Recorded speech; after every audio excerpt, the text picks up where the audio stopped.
آج میں Jeddah airport پر بیٹھا تھا تو مختلف نیوز وغیرہ سن رہا تھا، تو جو سب سے اس وقت کامن نیوز جو کہ ڈیبیٹیبل ہے ملاؤں میں اور میڈیکل سائنسز میں، وہ جو ڈاکٹر محی الدین نے امریکہ میں ایک جینیٹیکلی ماڈیفائڈ پگ کا جو دل ہے وہ ایک انسان کو لگا دیا ہے، اور وہ انسان ابھی تک زندہ ہے، اور وہ دل نے انسان کی باڈی کو ایکسیپٹ کر لیا۔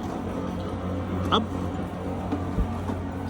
لوگوں نے کہا کہ جی یہ سور تو حرام ہوتا ہے، بلا بلا بلا، لیکن اگر آپ قرآن کو تھوڑا سا دیکھیں نا تو اس میں قرآن میں بہت واضح الفاظ ہیں جن کو توڑ مروڑ کر ہمارے علماء اس کو حرام کرتے ہیں۔ لحم الخنزیر لکھا ہوا ہے، لحم اگر صرف الخنزیر لکھا ہوا ہوتا تو پھر آپ اس کے ہر باڈی پارٹ کو حرام کہہ سکتے تھے۔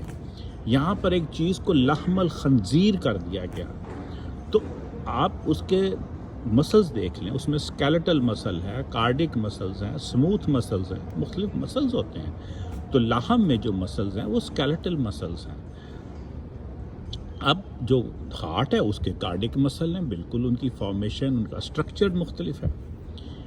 تو یہاں پر تو ایک بات یہ اسپیسیفک ہو گئی، اور دوسرا بات قرآن نے خنزیر کا لفظ استعمال نہیں کیا، الخنزیر کا لفظ استعمال کیا ہے، اور جب کسی بھی عربک ورڈ کے ساتھ الف لام لگ جاتا ہے تو وہ اسپیسیفک ناؤن بن جاتا ہے۔ اس کا مطلب بہت سارے خنزیر ہیں، اس میں سے کسی ایک کو انہوں نے یہ سمجھا ہے کہ یہ حرام ہے، اس کا گوشت، ناٹ آل۔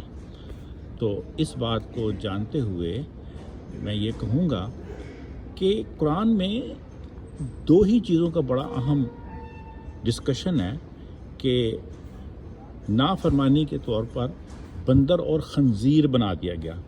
اس کا مطلب ہے کہ بندر، خنزیر اور انسان کا جو انسیسٹرز ہیں وہ ایک ہی ہیں۔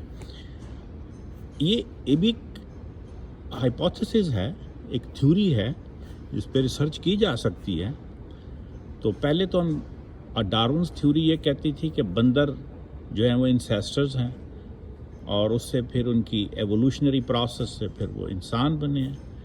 لیکن اب یہ تھیوری بھی، کیونکہ یہ تو قرآن ہے اور قرآن ایک میریکل ہے، تو یہ بات تو ہو نہیں سکتی کہ تین چیزوں کا ایک ہی وقت میں ذکر ہو، بندر، انسان اور سور۔ اس کا مطلب کہ تینوں میں کچھ چیز قدر مشترک ہے جس کی بنیاد پہ یہ دل جو ہے اس نے اس کو ایکسیپٹ کیا ہے۔ تو میرا ذاتی خیال یہ ہے کہ ہمیں خاص طور پر مسلمانوں کا بھی یہ ریسرچ کرنی چاہیے کہ کیا ان کا سور سے کیا ریلیشن شپ ہے، اور سور کیا ان کے انسیسٹرز میں شامل ہے یا نہیں۔